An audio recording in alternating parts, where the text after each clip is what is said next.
Monday Night Football is upon us, and you know what that means. Here on the Splash Play channel, we're going to dig in and compare projections to some of the industry leaders out there, including our friends at Stochastic, our friends at ETR, see what they think about things. We're going to build some sim lineups as well, some optimizer lineups to find out what the cash game plays are today. And by the end of this video, you'll know my 3 takeaways to build unique lineups on today's Vikings-Bears Monday Night Football, closing out week 1. Let's get into it. Hopefully, it was a good weekend for you guys. I got most of my money back, which I feel like is mostly our goal here for this stuff. Had some profitable showdown slates though, so that's the main thing. We're trying to keep momentum going. And today we do have Vikings-Bears with the team totals not the highest, 44 combined points between these two teams. Minnesota 22.5 implied points. Chicago a 1-point dog at home with 21.5 implied points.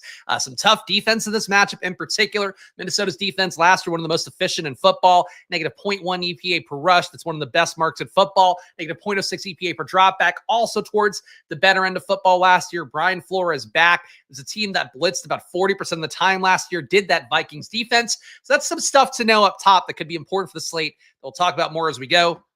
But let's start it out with the projections as we always do here. And shout out to all you guys watching live or after the fact. Make sure to hit that like button. Make sure to subscribe. If you want to use some of the data and tools that I'm showing you on screen here, link in the description. Promo code SPLASH over at Stochastic gets you 15% off. So please do that. It does support the show. And we'll talk more about that as we go. And shout out to the chat. Steven here. OG Mans fan. My guy Jason. Looking for some 3 unique nugs. And Callie Cush has a dentist appointment. So I'm sure you'd be rather having the Callie Cush than getting root canal or whatever's going on there, but hopefully you're cavity free. It's hard to be cavity free, but hopefully you are. Hopefully your cavities are full of joy. Caleb Williams, we got top projected guy right now, 18.6 fantasy points on this slate. There are only 3 players projected over 15 fantasy points by Stochastic.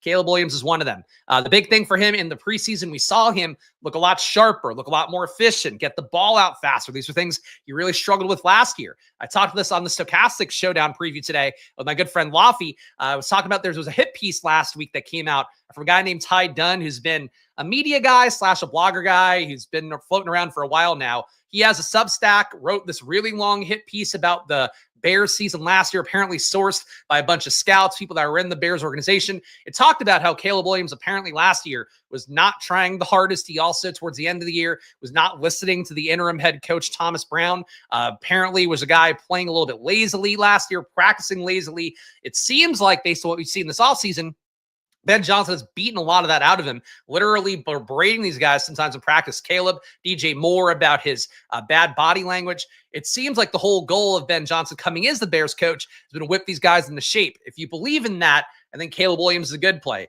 If you believe the Vikings defense is too good, if you think Ben Johnson's overrated, if you think what we saw from the Lions yesterday without him was maybe just because Ben Johnson is not as smart, I don't know.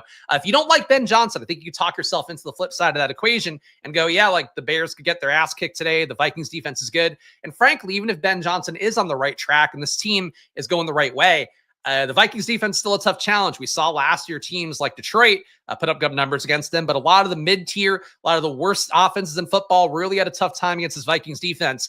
That's what I worry about. So Caleb, a very fluid part, really one of my big bets in the day. Today is that I think 1 QB busting entirely in this game is a decent possibility. I will play Caleb a good amount. I believe enough in Ben Johnson that I'll hope that he can do smart things, get the ball out fast, and not let Caleb get gobbled up by the really high blitz rate that Brian Flores always brings with his defenses.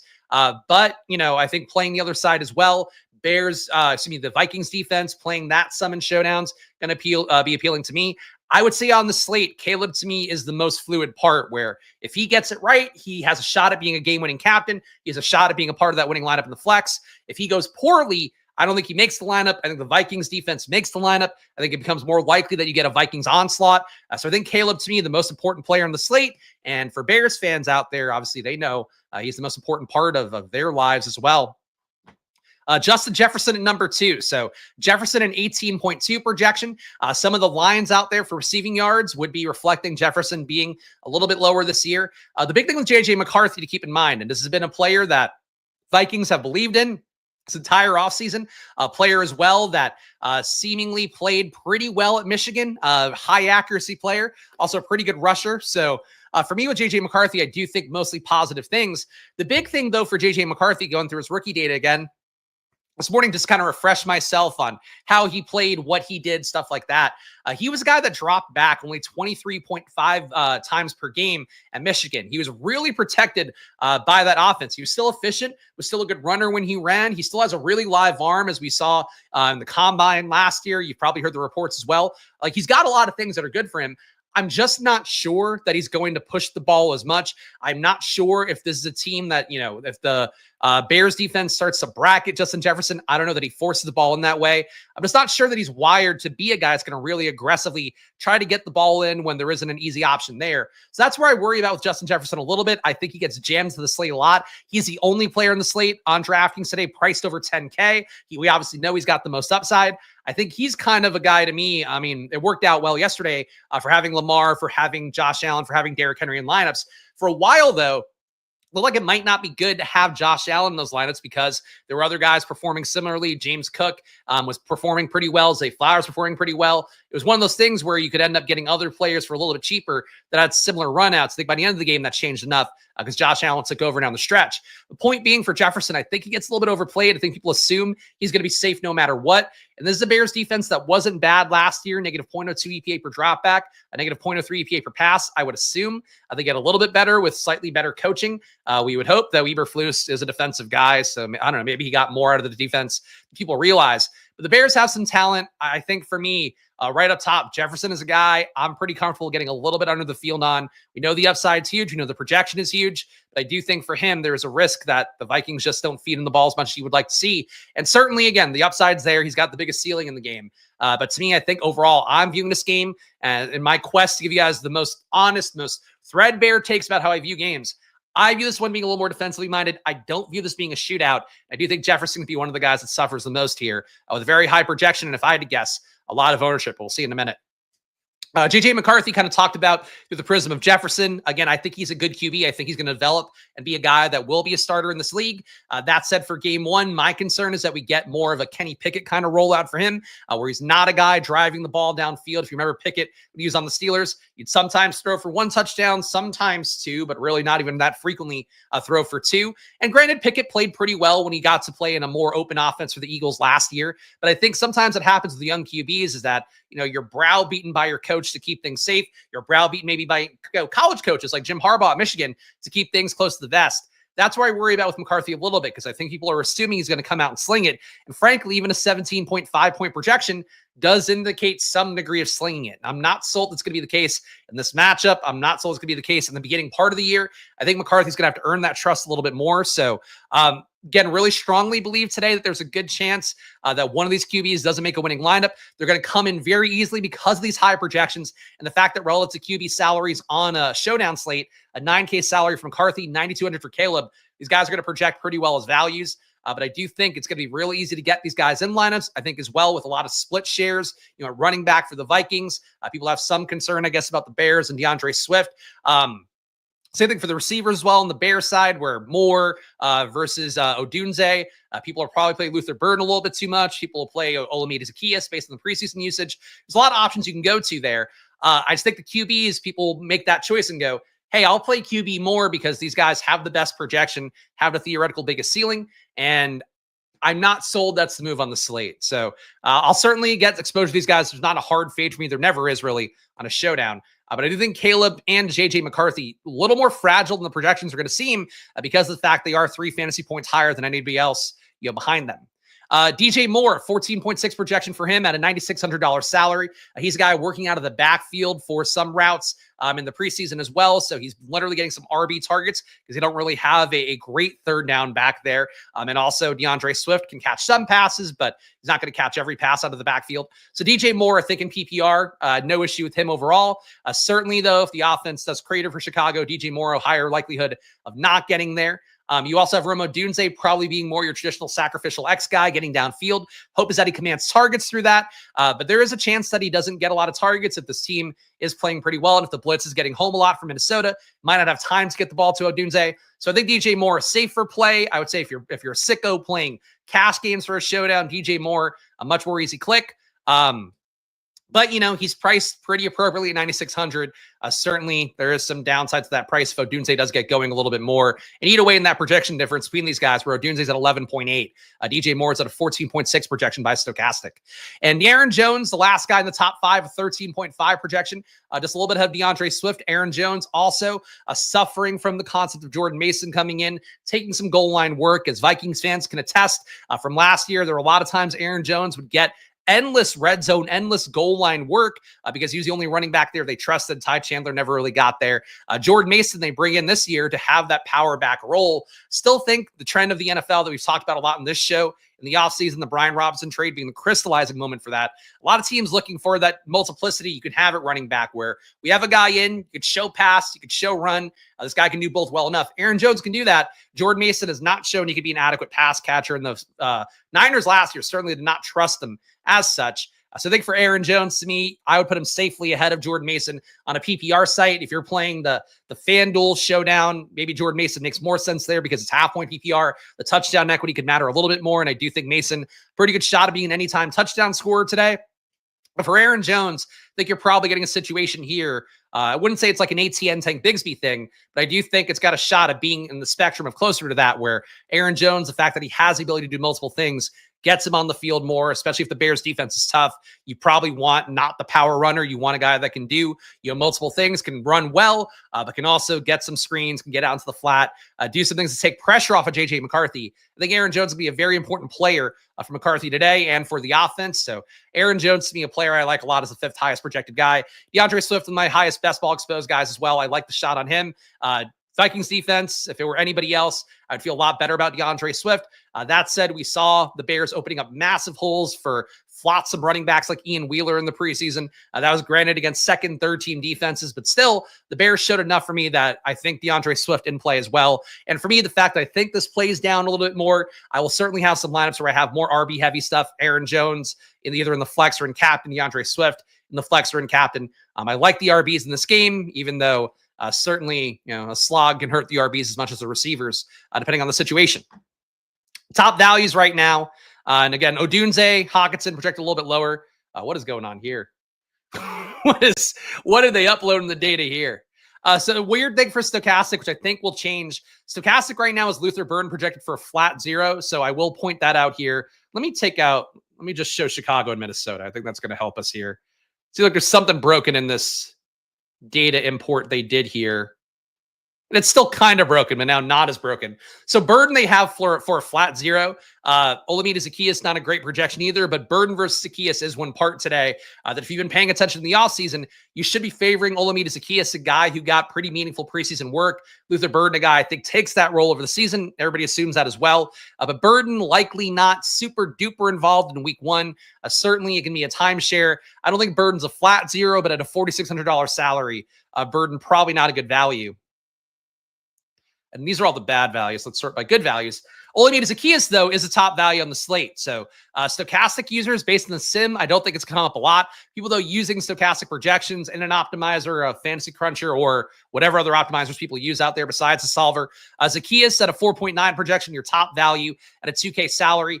I worry that makes him come up a little bit too much in terms of the ownership. But Zaccheaus, to me, compared to guys, like Kyle Monin guy, who's stochastic is for a pretty aggressive projection of 5.3. Zaccheaus, to me, is your value guy that feels the best. There are not really any $200 players I would want to play on the slate.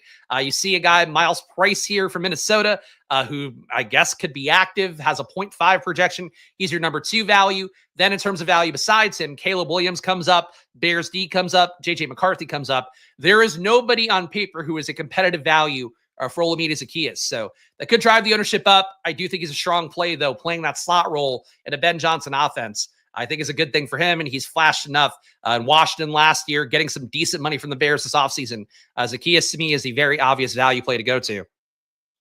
And quickly, we're going to go to ownership in a moment, and we'll also look at the sims, obviously, across ETR on the solver and across stochastic. But Kyle Monin, guys, stochastic has for a 5.3 projection. Roshan Johnson, they have for 5.1.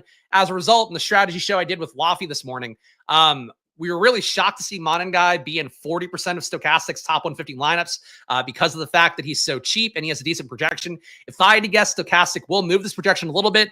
I would not want to play Monangai very much today unless Roschon Johnson, who's a Q tag right now, if he ends up out, then Monangai, you could take your shots. But even then, I'm just not sold on him. Granted, I really have a hard time loving the late draft capital rookies who didn't show a lot in college. That worked out pretty well for Ja'Cory Krosky-Merritt. We can discuss that at a later point. But obviously, first blush, look at the stats, worked out pretty well for Ja'Cory Krosky-Merritt yesterday. I'm not sure that Kyle Monangai has that level of hype. If you like Monangai, though, the positive part is that Ben Johnson said he has a lot of trust in him, which is hard for him to have in a rookie.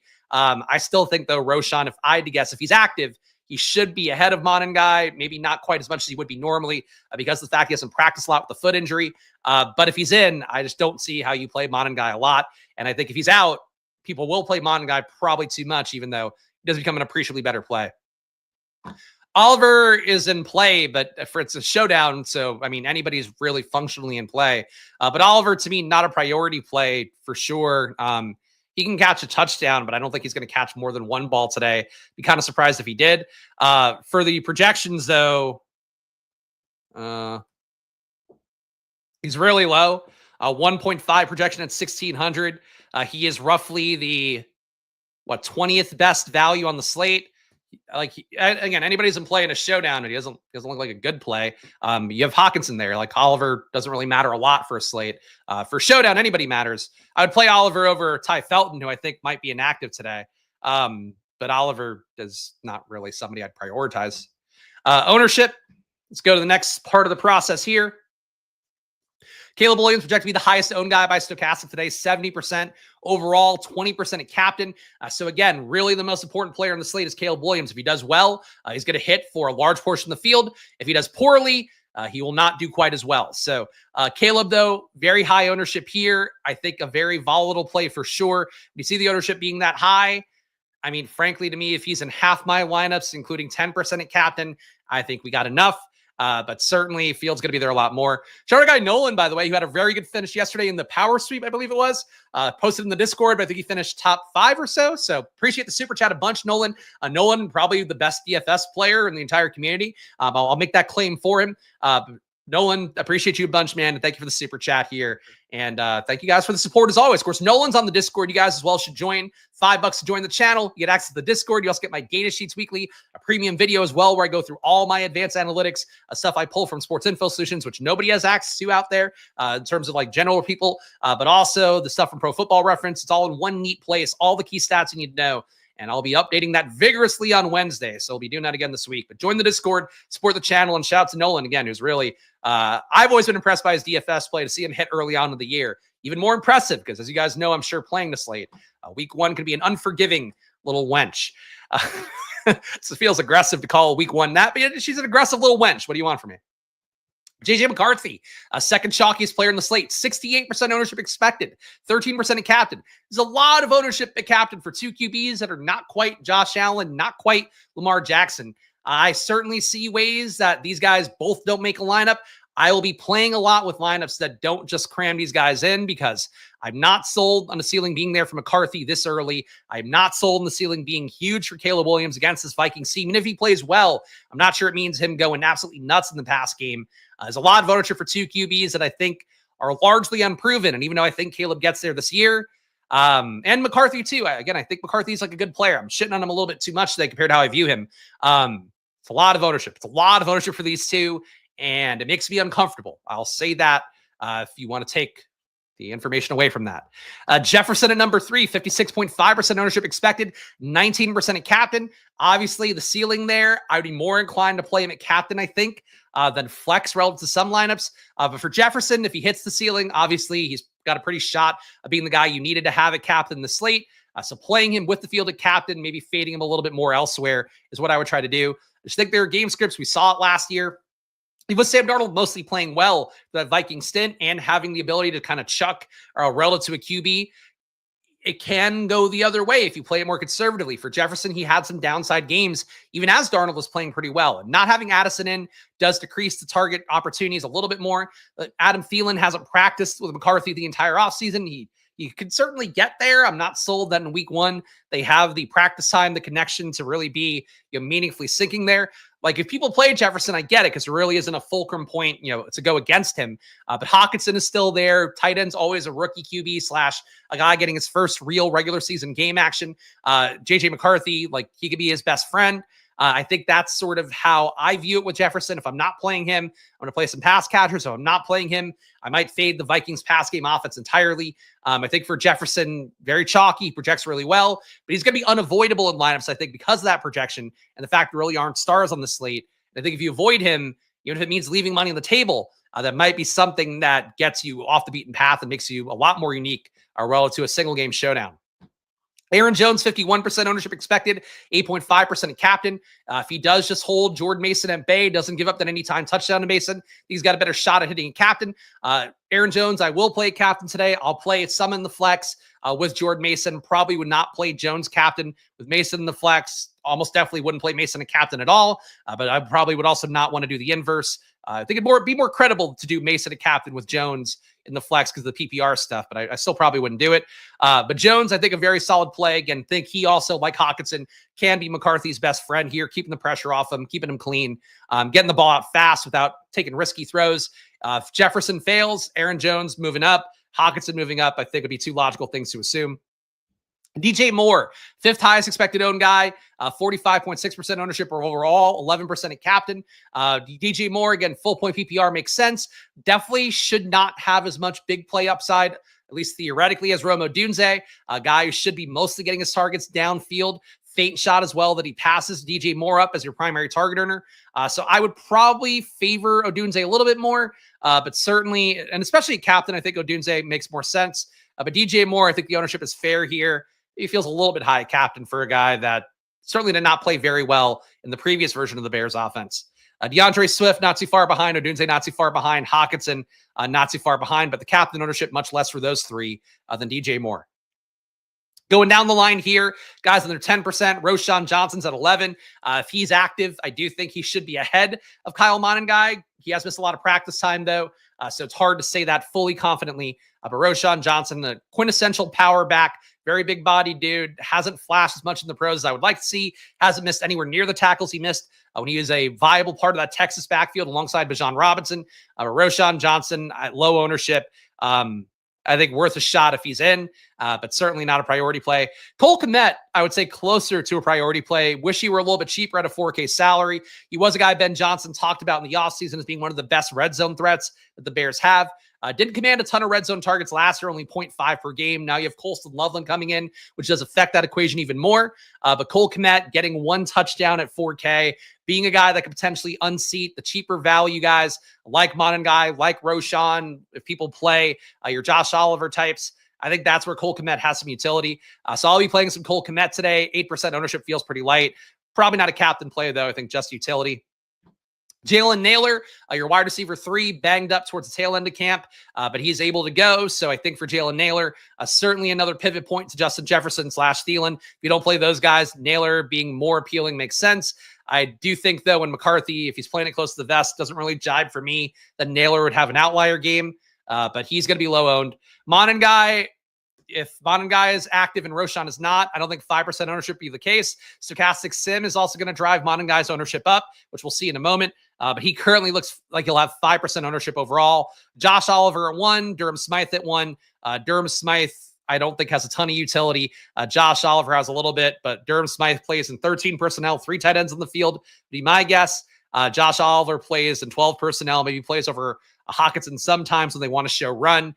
So Oliver, I would say a better play than Smythe, but neither that appealing. And Ty Felton, I would watch to be inactive. Just didn't make enough of a run during camp. He didn't have the Torrey Horton kind of rise in camp. Naylor was safely ahead of him. Then they traded for Thielen because they didn't have enough faith in Felton / Naylor being able to step up as a wide receiver too. I think it's not a great sign for Felton, and I'd be kind of surprised if he were active today, to be honest. All right, that's the ownership. Let's go to ETR next. And let's run an optimizer sim here of just the optimal lineups. So no variants put on it, no stacking components put on it. We're just going to see what the plays that come up the most naturally here, according to the projections on ETR. Of course, Solver you get for yourself. Link down below as well. Use promo code SPLASH on there. It's a great tool to have. Also some new stuff this year. Their portfolio tool I've been using for slates. Didn't do as well for me in the main slate as it did for some of the showdown stuff, but I'm testing it out. I like having the portfolio mix here. You could get kind of a swath of 20, 40, 150 lineups and have 50 different portfolios that show you it. It's a really nice wrinkle for the Solver tool that I wish Stochastic had as well. But check it out. Solver's a nice tool. If you're used to the Fantasy Cruncher, your traditional optimizer, it's much more like that. Cash game lineup right now, though, if you were to play a cash game for Showdown, which I would never do, but you certainly can. Caleb Williams at captain, Jefferson, Justin Jefferson, that is, J.J. McCarthy, Aaron Jones, T.J. Hawkinson, and Olamide Zaccheaus is the value. So a 4-2 build here, favoring the Vikings as your cash game build. It doesn't seem like it's all Caleb, though. So let's see what the ownership numbers are. So actually, Caleb is in every lineup, J.J. McCarthy in every lineup. If you're not familiar with our Showdown videos, this is a really important one to see over here. I'll even pull the Solver sticker off so you can see this right little bar here. When you see all of the 25 lineups here, so our optimal lineups with no variants, no stacking stuff put in, QBs coming up this often, 2 guys really in general coming up in every single lineup. One of the rules of thumb you can make right away, it'll come up at the end of this video, I'm sure. 3 ways to get unique. One of them to get unique would be playing max 1 of Caleb Williams and J.J. McCarthy. And these are 2 of the top projected players in the slate. But I really strongly believe that there's a good chance only one of them makes a winning lineup because of how the game flow can go. And frankly, too, I think these guys can play down in projection and make it easy for a receiver to beat them out relative to salaries. QBs are always your top projected players on a Showdown slate, or almost always, as long as they're, competent enough. So I get why these guys come in a lot. If you're playing a cash game, you should be playing both, like no question asked. But I do think when you see these guys being together so much, if you want to get different right away in a 20 max, get different for putting in a small amount of entries in a larger field tournament. It's worked for me well in the past. Couple years ago, I chopped the first place in a Showdown with like 5 people on a Bengals-Browns slate because I just separated out. My teams couldn't have Burrow and T. Higgins together because I thought they're going to be in every lineup. They were. If only one of them hits, you get that right. The payout ends up being a little bit larger if you get the rest of the stuff right as well. I think going max 1 of Caleb Williams, J.J. McCarthy would be a brave stand to make. That does fit game theory sense of how this goes. Aaron Jones at 96% of these top 25 lineups. Jefferson at 72. So nothing really to read into that, but Jones almost in every lineup alongside McCarthy and Caleb Williams. Stack construction, 60% of these top 25 lineups are 4-2 Vikings builds. 20% are 3-3 even splits. 16% are 4-2s favoring the Bears, and 4% are 5-1. So does not feel like it'll be an onslaughty slate. Whenever a slate is not very obvious projections for onslaught builds, which means a 5-1 build favoring one team or the other, I like to force in onslaughts. I'll be playing some onslaughts today because, again, I think there's a good shot here of one defense dominating and one offense wilting. So I think that's one way I'll try to play today, but certainly balanced builds projection-wise seem to be the course du jour. That's not a phrase, but we can make it one. All right, now let's import our Showdown settings. Let me take off ownership stuff.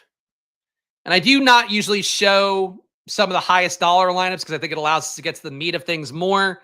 But let's do it today. We could have max salary on here. And let's put the variance on. Build 250 here. For how I like to build for my own Showdown slates for the Solver, I like to have stack boosts. Like if I'm playing a QB at captain, I want to boost his pass catchers. If I'm playing wide receiver at captain, I want to boost the QBs. So those are basically the primary settings I just pulled in here. And I also, for myself, when I'm building lineups, I'll take away full salary cap lineups just to try to get at the heart of ones that'll be more unique. You certainly don't have to do that, but I usually do. Let's build these top 250. And guys, show some love if you can. Subscribe down below with the like button. Leave a comment. If you're watching on Twitter, follow button and like button on there. But I'm doing these shows for every primary Showdown slate Monday and Thursday. Of course, main slate, similar process on Fridays. 9 a.m., my final takes video on the channel. That is our schedule for the year. Not going to do a weekly recap video like last year just because the views weren't there, and I'd like to free up some more time for myself without a sponsor for it. I just don't really see the logic. No Sims? Oh, shit. ETR's got no Sims. They haven't loaded them in yet. All right, so we're just going to do stochastic Sims for today. But some other lineups here up top. This McCarthy lineup comes up the most with variance. McCarthy at captain, Caleb and Zacchaeus, Jefferson, Hawkinson, Aaron Jones. So basically the same thing as the other optimal lineup we had, except flipping McCarthy and Caleb at captain. But without the sim, there's probably no point in going through these lineups too much. So I'll just skip that part. My bad, though. Should have caught that in advance. All right, let's run a new sim on Stochastic here, even though I have one loaded. Let's do a new one here. Stochastic, the big wrinkle this year, in particular for showdowns, and I said this to Lofty today, I don't actually think Stochastic's done the best job of selling it. So 15% off, link down below. If you do the max package on Stochastic, you now do 50,000 showdown lineups. So that's 5x what they had last year. The solver I love as a tool, but it's like kind of a pain in the ass to build 1,000 lineups, let alone 50,000. For Stochastic, you're probably getting the most true, a large field look at showdowns because of the fact their tool can now create a pool of lineups that's 50,000 deep and show you more dupes. So it should be more accurate there as well. I think both tools have merits. I use both tools in my process. For you guys out there, I think the 50,000 unique thing, if you can pay for a max package of the Sims, 15% off with promo code SPLASH. So check that out, link in the description. I think the 50,000 pool thing is actually really important to note because you're now talking about the biggest pool of lineups of any Sims tool in the industry for showdowns. And that does matter for a showdown slate, just to have more access to what potential lottery tickets can be. We're going to run the sim here at 35% to first, though, and see what we get up top. And we'll do a hand build, too. And if people want the hand build stuff to come back, so I'll try to close it out with the hand build here. Shout out to all you guys hanging out. We'll wait for the sim to run.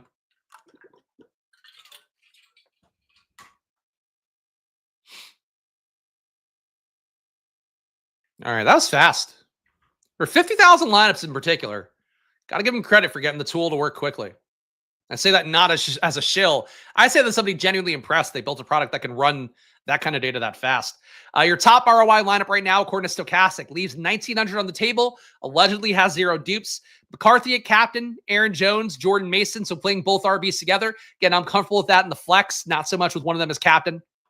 And Jefferson in the flex, Kyle Monangai makes it in here, TJ Hawkinson. So Stochastic liking Monangai.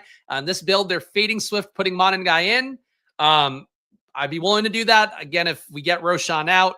But this team, I think at that point, would not be sneaky. And frankly, I find it hard to believe this one to be unduped, but it is leaving a lot of money on the table, and it is an onslaught build. So normally those are two things, leaving money on the table, making an onslaught. That should make you more unique. Number 2 is Caleb Williams, Bears D. I think the defense is going to be a little bit underappreciated in the slate. DeAndre Swift, DJ Moore, Jalen Naylor, Romo Dunze. So you're fading the entire Vikings passing and rushing attack. Jalen Naylor, your one guy in an onslaught build. That's unique. I think that's unique enough. And then you have the defense in as well. An onslaught builds, getting defense plus kicker also can work out. Yeah, I like that team. And frankly, this team could work as well. You swap one of Odunze or Moore or Swift to the kicker, leave even more money on the table. I think that could work. But an onslaught build at number 2, Chicago onslaught, that is 5-1 build. Number 3, ROI lineups on Stochastic. It's a pretty big fall off for what it's worth. The top lineup is a 1,200% ROI. These other ones are just under 700. So Stochastic really loving that top lineup with McCarthy, Aaron Jones, Jordan Mason, Jefferson, Monangai, and Hawkinson. But at number 3, it's Aaron Jones at captain, Kairos Santos, the Bears kicker, Caleb Williams, JJ McCarthy, Justin Jefferson, and Kyle Monangai in this one. Stochastic looks like 4 of the top 5 lineups have Kyle Monangai in it because they might have Monangai a bit over projected. Number 4 is Justin Jefferson and captain, Caleb Williams, DeAndre Swift, JJ McCarthy, Kyle Monangai again, and Roshan Johnson. I don't think playing all 3 Bears running backs works. I wouldn't do that, but Sims are Sims. Data's data. That's coming up. Number 5 ROI lineup is Caleb at captain, Kairos Santos again, DeAndre Swift, DJ Moore, JJ McCarthy, and Kyle Monangai. Surprised Will Reichard's not up here a little bit more. He was in the first sim I ran this morning before doing the Stochastic version of this show for the Showdown. Really the big takeaway, though, a lot of Monangai. Frankly, a lot of Bears. A lot more Bears-heavy builds than I would have thought, at least based on the ETR projections and Stochastic projections. Top ROI players according to Stochastic, Kyle Monangai is both. Kyle Monangai, captain, 150% ROI. No fucking chance. I know I talked about it before, especially for main slates. Hate pushing back the Sims because the Sims, time after time, find one guy. This weekend, Daniel Jones. The Sims were all over Daniel Jones. Fields still only played him 3%. Stack wasn't perfect, so whatever. But point being, Daniel Jones, one of your top scoring QBs, he was not coming up for anybody besides the Stochastics. And I hate to shit on the Sims for that reason. That said, Monangai with Roshan active, no fucking chance, in my opinion, he makes it as captain. That said, I guess if he becomes the new Jamal Williams to DeAndre Swift for Ben Johnson, maybe he hits. And Ben Johnson has talked favorably about Monangai. He's literally said nothing about Roshan in like fucking months. So Monangai, number 1 spot at captain in terms of ROI, number 2 spot in the flex in terms of ROI. That is a pronounced Kyle Monangai flair here on Stochastic. Number 3 ROI guy, or team, I guess, Bears D at captain, 35% ROI for them. So they're coming up here. Again, I think the defense ended up a little bit underplayed in a game where the total is not very high. So Bears D certainly makes some sense, even though the Vikings D is absolutely on paper the better D. Lucky Jackson, a guy getting some work from Minnesota as the wide receiver 4/5, would move up a little bit if Ty Felton were inactive because they don't trust him. Maybe Lucky Jackson's been on the roster before. $200, I guess. 3% ROI though. Not a guy to be a meaningful part of what I'm doing. Bears D and the flex, a 2% ROI. So Bears D positive at captain, positive in the flex. Everything else here, negative ROI. And also, like, too many Vikings guys. Tim Jones, another kind of flotsam Vikings receiver. He is on this list. Ty Felton is on the list. Some of those guys are going to be inactive today, so just keep that in mind. Exposures overall. Highest exposed guy is JJ McCarthy in the flex. 53% McCarthy overall in the flex. 52%, actually, I guess also 53% for the field. So basically holding hands to the field for JJ McCarthy, but he is your highest owned guy in Stochastic's top 150 lineups in the flex. Kyle Monangai. Stochastic wants you to get 49% exposure at the flex.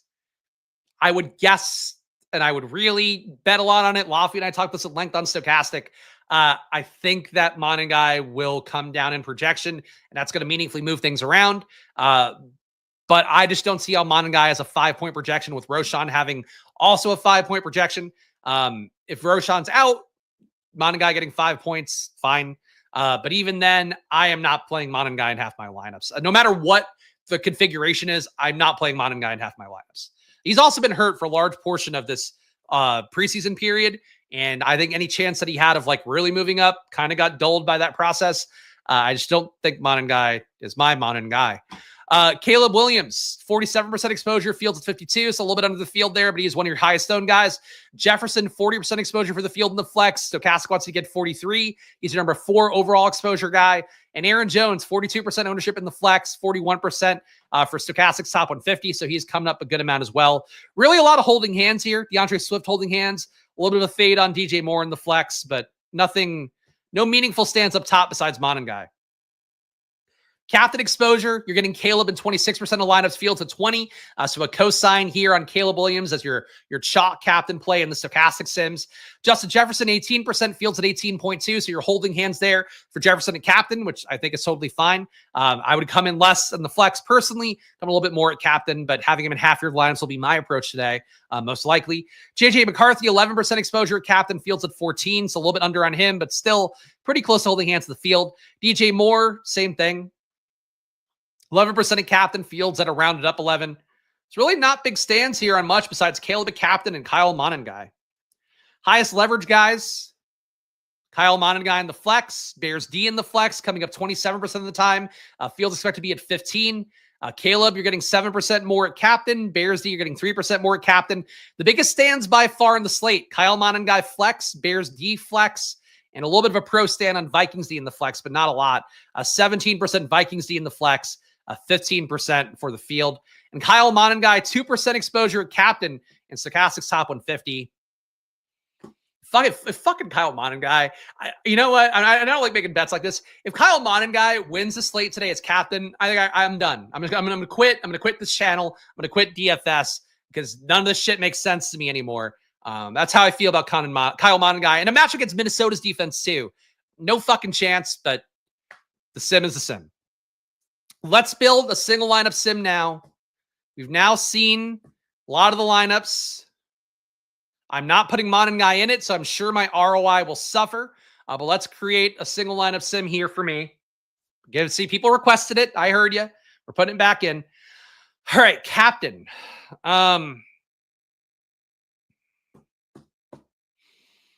Okay, so you guys know if you watch the videos and if you watch best ball drafts entire offseason, I love Ben Johnson. I love very smart offensive coaches. We kind of saw it work out. Jacksonville, I think, showing it in a pretty big way. Even the Saints, like that offense, look functional, even though the players in it are not the greatest in the world. You see how coaching affects things. The Jets, one of the things I got the most right, at least for 1 week. Good coaching there, making Justin Fields look the best version of himself. Garrett Wilson, not dissimilar. I believe a lot in very good coaching. That said, I'm not sure this is the Ben Johnson spot for me. I wish he was playing a Jags kind of caliber team in week 1. It's not the case. Aaron Jones, a captain, is a thought that I would have as well. Don't mind a defense captain, but I think to get a good sim ROI on this one, I will go Aaron Jones, a captain, Justin in my brain. So we'll go that way. And again, favor the Vikings here because I think the Vikings D is going to make it a bit of a problem for the Bears today. I'm going to put in Zacchaeus right away. We know he's a good value according to the metrics here. We don't want to play him at captain in this build, but we will play him in the flex. Save some money up top here. Potentially leave a lot of money on the table as well. I think I'm going to go Vikings D. But that was me really thinking about it, guys. I don't usually hold my temples and cover my eyes on stream. I'm trying to think this through. Vikings D, I think in this build here, we have the RB captain. The tough part for me is Aaron Jones, a captain. I don't want to play Jordan Mason, but I do want to think about how this game script's going to go. I'm going to go Will Reichard. Vikings kicker here. If we're going to hold the Bears offense from moving the ball too much, I think that makes sense. We're playing the defense for the Vikings. Will Reichard getting some more kicks through that prism, I think works well enough. Do I put McCarthy in or do I fade QB entirely? Let's see how this looks with Mason. Again, I said up top that I don't want to play Aaron Jones at captain with Jordan Mason, but I'm curious how it's going to sim out. So both RBs, one RB at captain, usually not a good thing in a sim. But I think in this game script, it makes sense. Maybe with the field goal kicker in, a little too much RB. Got too much money left on the table too. Let's skip Jordan Mason for now. I'm trying to spend some money here. I guess let's play JJ McCarthy. Don't think he has the upside that I love at captain. But I think in this build where we have Aaron Jones making it a captain, he can catch a touchdown. There's some ball movement assumed here by having the kicker in. So let's go McCarthy. And I'm thinking one more Viking here. I think we're doing an onslaught. Hawkinson feels right. This is leaving too much money on the table. This team is not going to work. All right, let's bump up Zacchaeus then. We don't need a Zacchaeus value in this team. I find it hard to believe a team leaving, just for funsies. This is going to be like a negative 50% ROI. This is how I built. This is what came to mind first. So let's give it a shot. Aaron Jones, captain. Olamide Zacchaeus is our one bring back from the Bears. Vikings D, Will Reichard, JJ McCarthy, TJ Hawkinson. Why is it not simming? There we go. So 5-1 Vikings onslaught here. I don't think this has enough projection. Yeah, that's awful. All right, so let's take Zacchaeus out. Let's put in a legit Bears receiver. Let's go DJ Moore. So we're still leaving 3,300 on the table. Good amount of salary left. Replacing Zacchaeus with DJ Moore. I think similar conceptual bets as well. Still a Vikings onslaught. 5-1 build. Sims like the Bears onslaughts more. So I'm not sure that this is going to be a positive ROI. All right, negative 9%. What if we just play Caleb with it? Will the sim like that? If not, I give up. This is still me building from the heart, building from how I'm viewing the slate.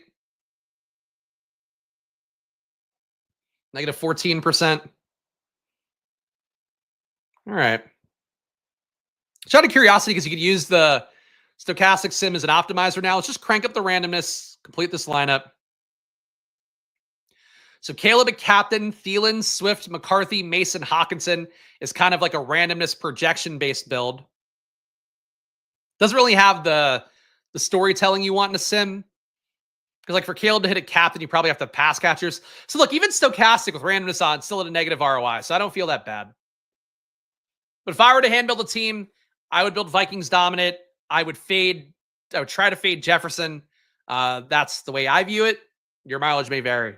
But if you want to use these tools for yourself, more single lineup sims, more actual sims for yourself with that 50,000 lineup pool, check out Stochastic, 15% off, link down below. It's a big way to support the show. You get yourself a tool, data, whatever you want from Stochastic.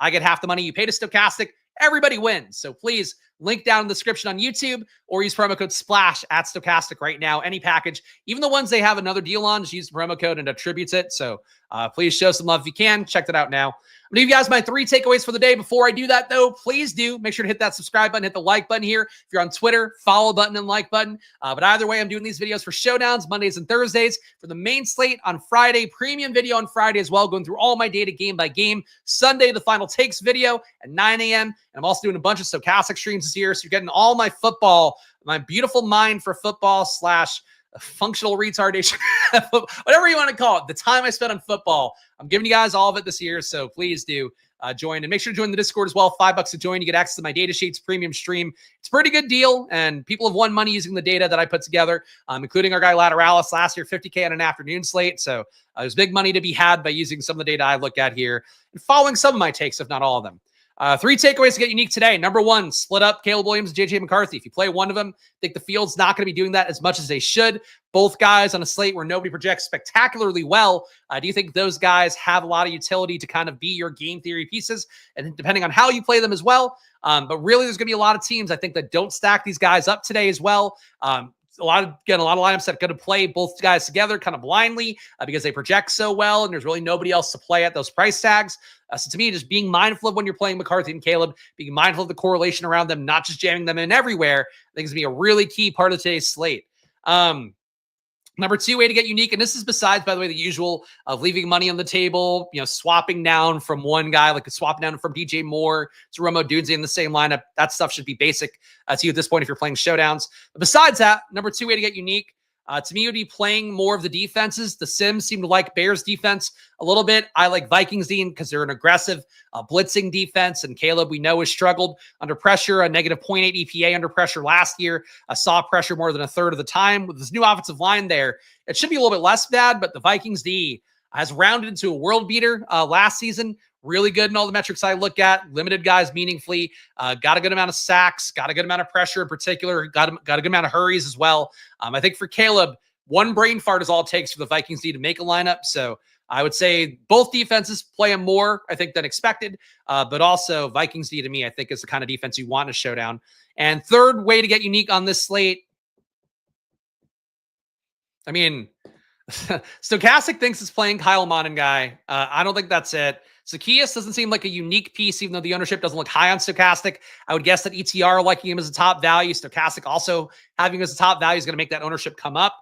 3rd week. Play Cole Kmet. I think that's another way to get unique. His price tag kind of sucks, but I think people are going to assume Loveland has lapped him. Cole Kmet's still getting paid over $10 million at tight end. And from what we saw yesterday, Juwan Johnson's one guy you could point to. Getting paid a lot at tight end does still mean you are often involved in the plans. Even though Loveland's a great target earner, really high target per out run guy at Michigan, where they built the entire offense just spamming targets to him. Cole Kmet was the guy that Ben Johnson talked up in the offseason and the preseason about being one of their better red zone threats on the team. I think him catching a touchdown, maybe having 2 catches, I think that's enough for him to make a lineup today. So I'll say playing a Cole Kmet would be the move for me. God, I hate that that's one of the ways to get unique, but he's one of those guys where I think you watch out for the Nathan Yonke PFF snap count stuff. You're going to see more Cole Kmet snaps than you want. So for me, that'll be one way to do it. But we've listed a bunch here. So hopefully that helps, guys. Again, make sure to hit the subscribe button, hit the like button. You guys know the deal at this point. Follow me at Chris Spags. Follow the channel at SplashPlayPod, whether it is on YouTube or on Twitter. Videos are flowing through both right now. And of course, make sure to gamble responsibly, guys, even though it is always money time on this channel. Check out Stochastic, 15% off. Check out the Solver, link down below as well. Both promo code SPLASH. You want to use one of the tools. And I'll be back on Thursday with more. So we're going to do monthly best ball check-ins now. I'm not going to do one every week, so no video for me tomorrow or Wednesday is my plan. I'll be back on Thursday for another showdown video, Friday, main slate video, and premium video. So stay tuned for that. I'll see you guys for hopefully one of those. No matter what you're playing tonight, good luck. Enjoy your days, guys. and I will see you again soon. So bye-bye.